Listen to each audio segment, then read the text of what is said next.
네, 오늘 고린도 후서 12장 마지막 말씀 나누도록 하겠습니다. 사람들은 저마다 살면서 여러 가지 약점이랄까요? 컴플렉스 같은 것을 가지고 있습니다. 어떤 사람은 외모에 대한 또 약점, 컴플렉스가 있을 수 있고요. 어떤 사람은 자신의 어떤 성격적인 또 어떤 장애, 문제, 또 어떤 사람은 자신의 학벌과 또 여러 가지 집안과 스펙, 다양한 어떤 약점과 컴플렉스를 우리가 가지고 살고 있습니다. 그 사람들이 그것을 가리고 덮기 위해서, 약점을 덮기 위해서 참 많은 노력을 합니다. 외모에 열등감이 있는 사람은 자신의 그것을 또 감추기 위해서 성형수술을 하기도 하고요. 성격적인 문제가 있는 사람은 자신이 참 좋은 사람이라는 것을 보이기 위해서 성격을 포장하거나 또 위선적인 모습을 보이기도 합니다. 또 어떤 사람은 여러 가지 더욱더 스펙을 쌓아서 자신의 모자란 점을 부족하려고 그렇게 노력을 하고 있습니다. 아마 저와 여러분 모두에게 각자 그런 연약한 점, 약점이 아마 다 있으실 것입니다. 오늘 바울이 편지를 마무리하면서 이런 자신의 약점에 대한 이야기를 하고 있습니다. 그 이유는 이렇습니다. 대적들이 하도 자신에 대해서 여러 가지 자랑들을 했습니다. 그런데 바울은 나도 자랑을 하겠다. 그런데 그 자랑이 세상적인 자랑이 아니라 나의 연약한 점, 약점을 자랑하겠다. 그렇게 말을 하는 것입니다. 바울은 자신에게 분명히 약점이 있었지만 그 약점이 더 이상 약점이 아니라 그리스도 안에서 강함이 되었다. 그리고 그 약점을 부끄러워하는 것이 아니라 내가 그 약점을 더욱더 자랑하게 되었다고 말하고 있습니다. 어떻게 약점이 강점이 되고 어떻게 약점이 자랑이 될 것인가? 그것은 바울이 예수 그리스도 안에서 경험한 복음의 은혜 때문이었습니다. 우리가 이 말씀을 함께 잠깐 살펴보도록 하겠습니다. 첫 번째로 바울은 하나님이 육체에 가시를 주신 이유, 자신의 육체에 가시를 주신 이유를 너무나 자만하지 않기 위함이다. 하나님이 나를 자만하지 않기 위해서 육체에 가시를 주셨다. 그렇게 말하고 있습니다. 12장 7절을 한번 보실까요? 7절 말씀 우리 같이 한번 읽겠습니다. 여러 계시를 받은 것이 지극히 크므로 너무 자만하지 않게 하시려고 내 육체에 가시 곧 사탄의 사자를 주셨으니 이는 나를 쳐서 너무 자만하지 않게 하려 하심이라. 여러 계시를 받은 것이 지극히 너무 크다고 말하고 있습니다. 바울은 앞서 12장을 시작하면서 하나님이 나에게 엄청난 계시와 또 환상을 보여주셨다고 말하고 있습니다. 그래서 12장 1절 성경을 보시면 무익하나마 내가 부득불 자랑하겠다 이렇게 말하고 있습니다. 무익하나마. 바울도 그것이 유익하지 않다는 것을 알았지만 나도 좀 하나님의 환상과 계시를 자랑해 보겠다. 2절에 내가 그리스도 안에 있는 한 사람을 아는데 14년 전에 셋째 하늘에 이끌려간 사람이다. 14년 전에 어떤 사람, 자신을 3인칭으로 그러니까 좀 겸손하게 낮추고 있습니다. 셋째 하늘에 올라가게 되었다. 당시 사람들은요, 첫째, 둘째, 셋째 하늘을 보통 셋으로 구분을 했는데 이 3층 천이라는 것은 그냥 우리가 새들이 날아 있는 그런 하늘이 아니라 살아계신 하나님이 계신 가장 높은 곳을 보통 셋째 하늘이라 불렀습니다. 그러니까 자기가 그렇게 높은 곳까지 끌어올려져 갔다는 것이죠. 4절에도 보시면 낙원에 가서 말할 수 없는 표현을 들었어요. 사람이 가히 듣지 못할 엄청난 계시와 환상을 바울이 경험을 했던 것입니다. 바울이 그 얘기를 내가 무익하지만 나도 엄청난 환상과 계시를 보았다고 잠깐 설명을 하고 있습니다. 당시 고린도 안의 이 거짓 교사들은요, 자신의 어떤 출신과 스펙, 특별히 영적 체험을 많이 자랑했습니다. 그래서 이 고린도 교회 안에 신비주의를 따르는 체험을 한 사람들이 뭔가 높고 경건하고 좀 지도자가 될 수 있는 자격이 있다고 그렇게 생각을 했던 것입니다. 그래서 많이 자신의 영적 체험을 자랑을 했습니다. 그래서 바울이 어쩔 수 없이 나도 영적 체험이라면 여러분들과 비교할 수 없는 훨씬 더 크고 놀라운 체험들을 많이 했다고 그렇게 고백을 하는 것입니다. 여러분, 영적 체험으로 말하면 바울처럼 깊이 체험한 사람이 없습니다. 바울은 다메섹 도상을 가다가 살아계신 예수님을 빛과 환상 속에서 직접 본 사람입니다. 다메섹에서 예수님을 직접 경험한 사람입니다. 또 오늘 말한 것처럼 14년 전에 삼층천, 말할 수 없이 높은 곳에 올라가서 정말 인간이 체험할 수 없는 가장 궁극의 환상과 계시를 체험한 사람이 사도 바울이었습니다. 근데 그가 한 번도 그런 체험을 자랑을 한 적이 없어요. 대적자들이 하도 영적 체험을 자랑하니까 나도 조금만 자랑하겠다. 내가 받은 체험과 경험이 얼마나 놀라운 것인지 잠깐 자랑하겠다. 이런 얘기를 하는 거죠. 여러분들이 영적 체험을 조금 했다면 나는 정말 말도 안 되는 환상과 계시를 체험했다. 그러니까 더 이상 까불지 마십시오 라고 바울이 잠깐 자기 자랑을 하는 것입니다. 근데 바울은 그것이 무익하다는 걸 알았습니다. 별로 쓸데없다는 것을 알았기 때문에 더 이상 자랑하지 않겠노라고 말을 하고 있습니다. 여러분, 우리가 가끔 보시면 어떤 간증 집회, 요즘에는 저도 많이 못 봤지만 간증 집회를 가거나 또 어떤 영적 체험을 많이 한 사람들 보면 자기가 무슨 꿈을 꾸었는데 이런 꿈을 꾸었다, 거기서 천국을 갔다, 또는 지옥을 체험했다, 나는 어떤 기적을 체험하고 병고침도 경험하고 막 별의별 그런 체험이 많다라고 주장하는 그런 사람들이 여러분 예전에 참 많이 있었던 것 같아요. 목사님들 중에서도 말씀을 정말 풀어서 설명하는 경우보다 병을 고치거나 자기가 참 영적 체험을 많이 했다고 자랑하는 그런 부흥사들도 가끔 예전에 있었던 것 같습니다. 근데 우리가 여러분 물론 간증도 할 수 있고요, 영적 체험도 할 수 있고 꿈도 꿀 수 있지만 정말 맨날 영적 체험이라든가 꿈 이야기를 하면 그것은 문제가 될 수 있습니다. 우리에게 영적 체험이란 너무나 중요한데 여러분, 신비한 체험보다 더 중요한 것은 무엇입니까? 바로 하나님의 말씀입니다. 체험은 언제든지 변할 수도 있고요, 체험한다고 경험한다고 여러분 그것이 지속되지가 않습니다. 말씀이 없으면요, 체험이 아무리 많은 사람도 하나님의 말씀이 없으면 절대로 오래가지 못합니다.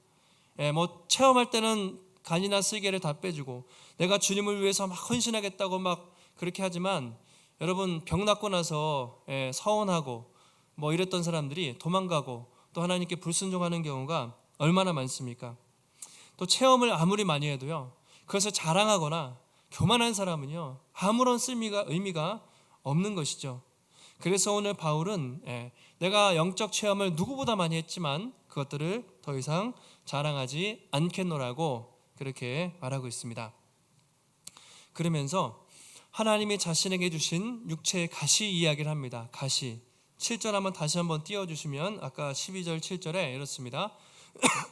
여러 계시를 받은 것이 너무 컸어요. 너무 큰 은혜를 받아버려가지고 하나님이 자만하지 않게 하려고 육체의 가시를 주셨다, 그렇게 말하고 있습니다. 자, 육체의 가시를 주셨다. 가시가 무엇인가? 가시라는 이 헬라어 단어는요 두 가지 의미가 있습니다. 첫 번째로 우리가 아는, 우리를 여러분 찌르는 가시 있죠, 그 따갑게 하는 그런 눈에 가시 같은 그런 가시일 수도 있고, 또는 땅바닥에 밟는 말뚝 있죠, 그런 말뚝, 그런 의미도 있습니다. 그런데 도대체 그럼 하나님이 사도 바울에게 주신 이 육체의 가시란 도대체 무엇인가? 구체적으로 무엇을 의미하는가? 학자들마다 좀 여러 가지 의견이 갈리고 있습니다. 가장 먼저 대부분 학자들은 이 육체의 가시를 육체적인 질병이라고 보는 사람들이 많이 있습니다. 성경에 명확하게 기록되어 있지는 않지만 성경 전반적으로 보시면 또 역사적인 기록을 보시면 이 바울은 눈병 있죠, 안질, 눈병이나 또는 간질병에 걸렸다고 보통 그렇게 알려져 있습니다. 바울이 사역하면서 끊임없이 그런 눈에 안질 그리고 간질 때문에 평생 아마 고생을 했던 것 같아요. 육체의 가시, 늘 눈병이 또는 간질병이 그를 계속해서 힘들게 했을 수가 있습니다. 또 한 가지, 이 육체의 가시는 육체의 질병이 아니라 바울이 힘들게 하는 사람들, 대적들이라고 주장하는 학자들도 있습니다. 여러분, 바울은 사역을 하면서 처음부터 끝까지 그렇게 그를 대적하는 사람들 속에서 사역을 했습니다. 계속 수많은 대적들 속에서 사역을 했죠. 특별히 바울을 가장 심각하게 공격한 사람들은 바로 유대인들이었습니다. 동족들이죠. 한때는 바울도 그들과 같은 편이었습니다. 그래서 예수 믿는 사람들을 박해했지만 그가 예수님께 돌아와서 복음을 전할 때 유대인들은 목숨을 걸고 바울을 죽이려고 처음부터 끝까지 바울을 쫓아다녔던 대적자들이 바로 유대인들이었습니다. 그리고 가는 곳마다 거짓 사도들, 또 고린도 교회 안에 있는 거짓 선생들, 그리고 복음 전하면 그 도시에 있는 무당들, 또 수많은 사람들이 얼마나 바울을 공격을 했는지 모르겠습니다. 그래서 바울은 일평생 이 육체의 가시, 자신을 공격하는 사람들의 공격으로 너무나 고통스러워했다는 것을 알 수가 있습니다. 그래서 이 가시의 의미가 정확히 구체적으로는 무엇인지 알 수 없지만 우리는 적어도 이것이 바울이 겪었던 육체적인 질병, 또는 바울이 일평생 살면서 그를 핍박하고 공격하는 대적자들 아마 아니었을까 우리가 충분히 생각해 볼 수가 있습니다. 근데 무엇인지는 중요하지 않아요. 하나님이 왜 그런 육체의 가시를 주셨는가, 이것이 중요합니다. 바울이 뭐라고 합니까? 내가 계시를 받은 것이 너무 커서 자만하지 않게 하려고. 내가 계시를 받았는데 너무 큰 계시를 받아서 하나님이 나로 하여금 자만하지 않게 하려고, 그리고 나를 쳐서 역시 너무 자만하지 않게 하려고 이 가시를 주셨다. 그렇게 고백을 하고 있습니다. 한마디로 바울은 그렇게 생각했던 거죠. 내가 받은 은혜가 너무나 커서 나로 하여금 교만하지 않고 하나님만 의지하게 하기 위해서 나에게 육체의 가시를 주셨다고 그렇게 말을 하고 있습니다. 자막을 내려줘도 되겠습니다. 바울은 이제 인간적으로 이 육체의 가시 때문에 참 고통스럽고 힘들었지만 이 하나님의 가시 때문에, 주신 가시 때문에 자신이 끝까지 나갈 수가 있었던 것이죠. 만약에 여러분 바울도 그렇게 큰 은혜를 받았는데 가시가 없었어요. 예를 들어서 너무 은혜만 받고 여러분 아픈 곳이 없었습니다. 만약에 그러면 아마 바울도 어쩌면 정말 자기를 자랑하는 교만한 사람이 되어 있을 수도 있습니다. 바울도 그걸 알았어요. 내가 너무나 큰 은혜를 받았거든요. 그런데 이 가시가 없었다면 자기도 그게 자기 힘으로 된 줄 알고, 자기가 대단해서 복음을 전하는 줄 알고 아마 교만해서 넘어질 수도 있었습니다. 그런데 하나님은 바울이 받은 그 은혜, 그것 때문에 교만해지지 않도록 가시를 주셔서 늘 낮고 낮아지도록 겸손하게 했던 것이죠. 바울에게 육체의 가시는요, 영적 경고등이었습니다. 영적 브레이크라고 할 수 있어요. 막 바울 스스로도 내가 이 정도면 참 복음 전파도 잘하고 말씀도 전하고 내가 많은 일을 했지라는 생각이 들 때쯤 그 자신의 육체에 찌르는 가시 때문에, 때로는 그 질병 때문에, 때로는 그 대적하는 사람들 때문에 아니야 바울, 너는 겸손해야 돼, 너는 하나님의 은혜 없이는 살 수 없어라는 것을 끊임없이 일평생 하나님이 그의 육체의 가시를 통해서 깨닫게 했다는 것입니다. 어쩌면 바울이 이런 영적 경고등, 영적 브레이크가 있었기 때문에 그가 넘어지지 않고 올바로 설 수 있는 안전장치가 되었을 수도 있다는 것이죠. 우리가 성경을 보면 이런 일이 실제로 많이 있습니다. 우리가 구약을 보면 대표적으로 여러분 다윗을 잘 아실 텐데요. 다윗이 평생 엄청난 고난을 많이 받은 사람입니다. 특별히 다윗 곁에는요, 정말 요압이라는 장수가 있었는데, 요압은 다윗 초창기부터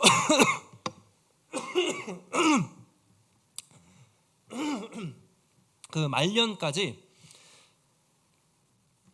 정말 다윗을 많이 괴롭혔던 사람이에요.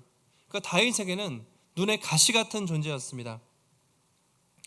다윗이 왕이 되기 전부터 또는 왕이 돼서도 자기 멋대로 하기 때문에 정말 속으로는 요압을 없애버리고 싶었는데, 이 요압이 있었기 때문에 다윗이 자기 마음대로 통치를 못했어요. 어떻게 보면 그랬기 때문에 다윗이 그 요압 때문에, 눈에 가시 같은 요압 때문에 겸손하게 하나님을 의지하면서 그렇게 살았을 수도 있다는 것이죠. 반면에 사울은 어떻습니까? 그런 안전장치, 사울 곁에는 절대 권력이었습니다.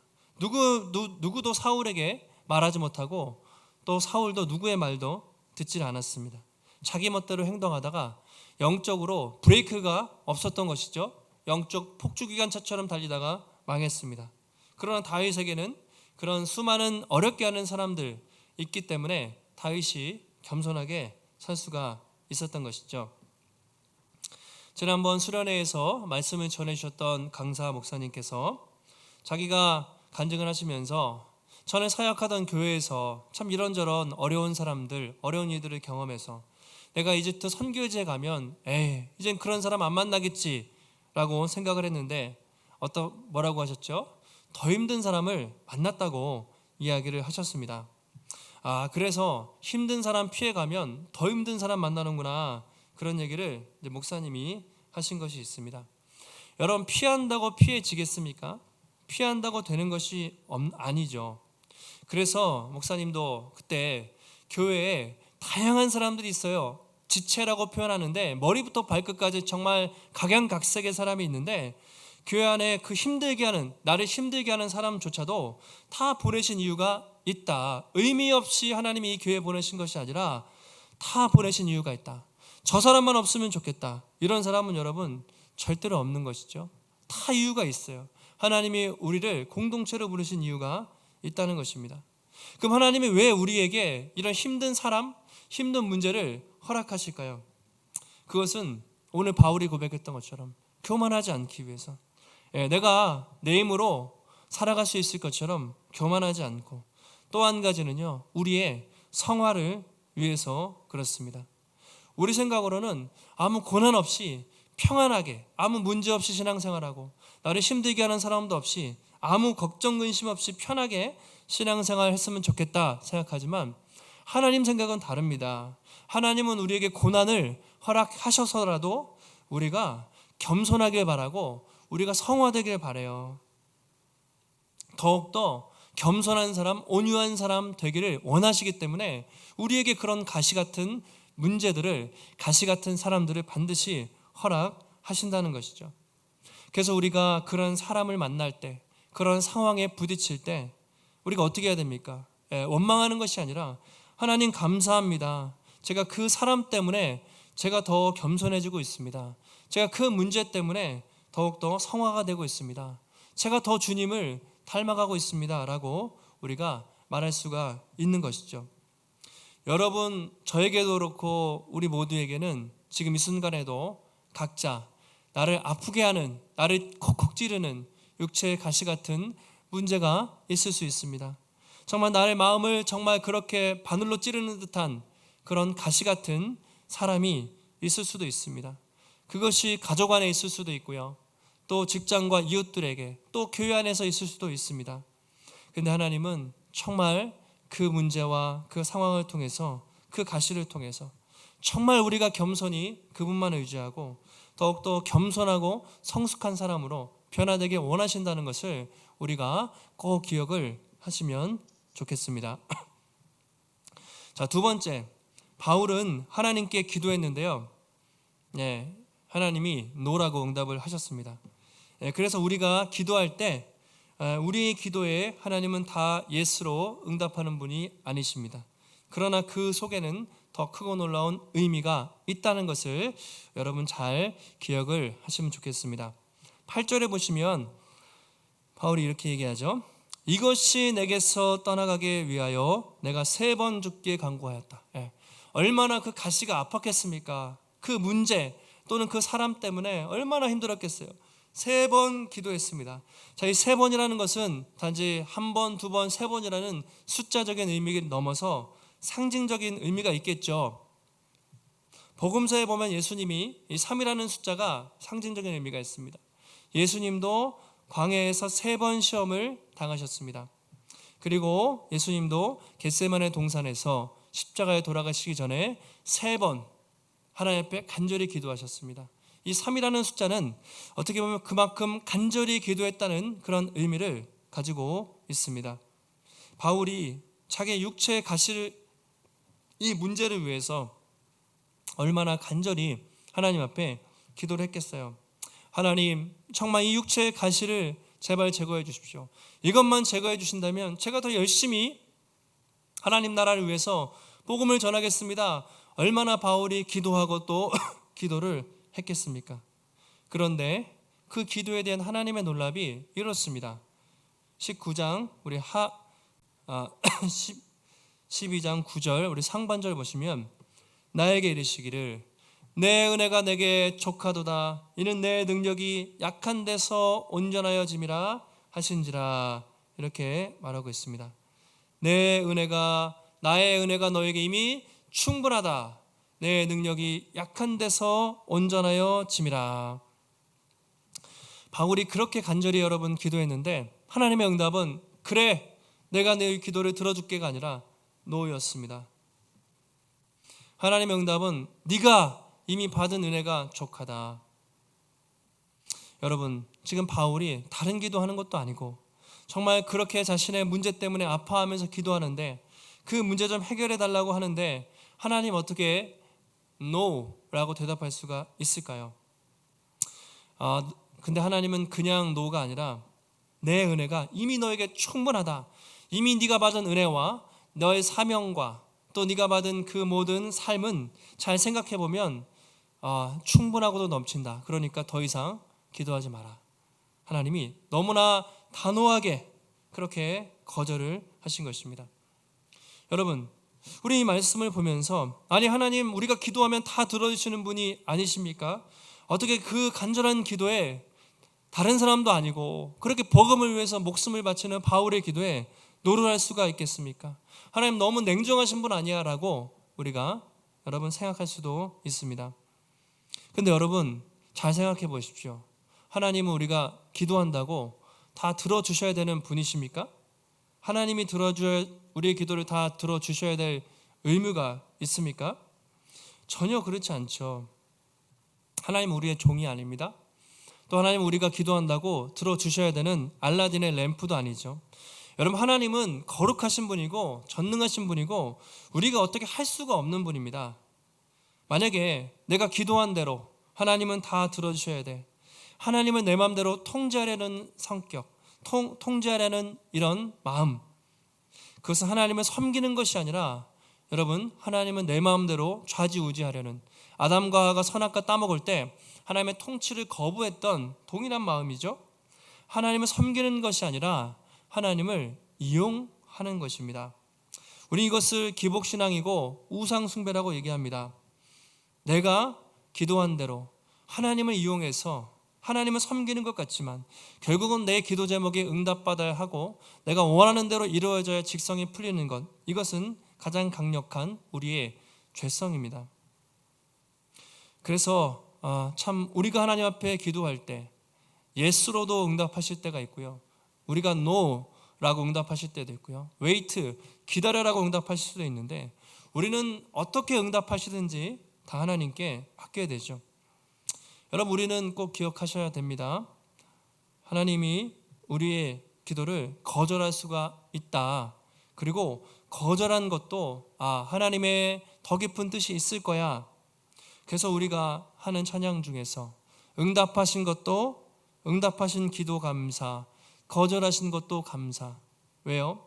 지금 당장 이 모든 것이 내 뜻대로 되지 않아도 지금은 내 생각과 계획으로 다 이해할 수 없고 모든 것이 틀어진 것 같아도 하나님은 나보다 더 지혜롭고 하나님은 나보다 더 선하신 분이시기 때문에 결국은 하나님이 합력하여 선을 이루실 것이다. 이것이 여러분 하나님의 절대 주권을 인정하는 믿음이죠. 내 마음대로 하나님을 이용해서 어떻게 하겠다는 신앙은 기복주의고 그것은 믿음이 아닙니다. 정말 하나님이 어떻게 하시든지 내 계획과 생각대로 되지 않고 심지어 내 기도가 거절되었어도 감사합니다. 하나님의 더 큰 뜻이 있는 줄 믿습니다라고 고백하며 하나님을 붙잡는 사람이 참된 믿음의 사람이라는 것을 우리가 성경을 통해서 알 수가 있습니다. 여러분 저도 사역을 하면서 정말 이 사역이라는 것은 사람의 힘으로 사람이 절대로 할 수가 없는 것이구나라는 것을 점점 더 많이 느끼고 있습니다. 우리 인생도 여러분 뜻대로 되지 않는 것처럼 이 교회의 사역도 사람이 바뀌는 것도 절대로 인간의 힘으로는 될 수가 없구나라는 것을 많이 깨닫게 됩니다. 이번에 처음에 수련회를 하게 된 것도 사실은 2020년 첫 해부터 정말 수련회를 너무나 하고 싶었지만 여러 가지 상황이 여건이 되지 않아서 못했고, 이번에 하나님의 인도하심 가운데 수련회를 또 하게 됐습니다. 또 수련회 마치고 잘 마쳤는데 갑자기 또 양성 반응이 나와서 또 마음 한편으로는 왜 또 이렇게 되었을까, 또 어쩔 수 없이 이번 주에도 온라인으로 참 예배를 드리는 것이 한편으로는 참 마음이 안타까웠습니다. 그런데 또 생각해 보면 수련회 중간이나 수련회 전에 확진되지 않고 끝나고 이렇게 된 것도 참 하나님의 은혜고, 안 걸리면 좋은데 제가 생각해 보니까 걸린 것 중에 가장 좋은 타이밍에 하나님이 또 그렇게 허락을 하셨습니다. 그래서 원래 이번 주에는 기도원도 가고 좀 휴가를 보내려고 했는데 다 취소하고 집에서 돈도 안 쓰고 편하게 잘 쉬면서 이렇게 또 나름대로 은혜로운 시간을 하나님이 보내게 하셨습니다. 하나님이 건강을 주시지 않으면 설교를 할 수가 없습니다. 또 하나님이 도와주시지 않으면 사역도 할 수 없습니다. 여러분도 아마 마찬가지일 겁니다. 우리가 건강할 때는, 특별히 젊을 때는 모든 것을 다 내 힘으로 할 수 있을 것처럼 생각하지만 하나님이 건강을 조금만 가져가시면 나는 정말 무기력한 존재구나, 하나님의 은혜 없이는 하루도 살 수 없는 존재라는 것을 우리는 다시 한번 깨닫게 됩니다. 그래서 우리가 교회 사역과 또 가정과 또 우리 인생에 어떤 어려움이 있을 때마다 정말로 약할 때 강함 되시는 그분을 우리가 붙잡을 수밖에 없는 것이죠. 그래서 바울이 12장 9절 하반절에서 이렇게 고백합니다. 그러므로 도리어 크게 기뻐함은 나의 여러 약한 것들에 대하여 자랑하리니 이는 그리스도의 능력이 내게 머물게 하려 함이라. 바울이 이 앞에까지 거절을 당했습니다. 자신의 그 육체의 가시 같은 문제를 해결해 달라고 얼마나 몸부림치며 기도를 했겠습니까? 그런데 거절당했는데 바울이 도리어 크게 기뻐한다고 말하고 있습니다. 바울이 정말 정신병자가 아니고서야 어떻게 그 거절당한 기도를 보면서 기뻐할 수가 있었겠습니까? 그는 그 속에서 비록 내 자신이 고통스럽고 무너져도 정말 이 시간을 통해서 그리스도의 능력이 더 머문다면 내가 비록 힘들고 아파할지라도 내 어떤 문제 때문에 나를 힘들게 하는 상황이 있어도 내가 주님과 더 가까이 할 수만 있다면, 그리고 주님의 능력이 나에게 더 머물 수만 있다면 나는 기꺼이 약한 것들을 자랑하겠다. 바울이 담대하게 그렇게 말하고 있습니다.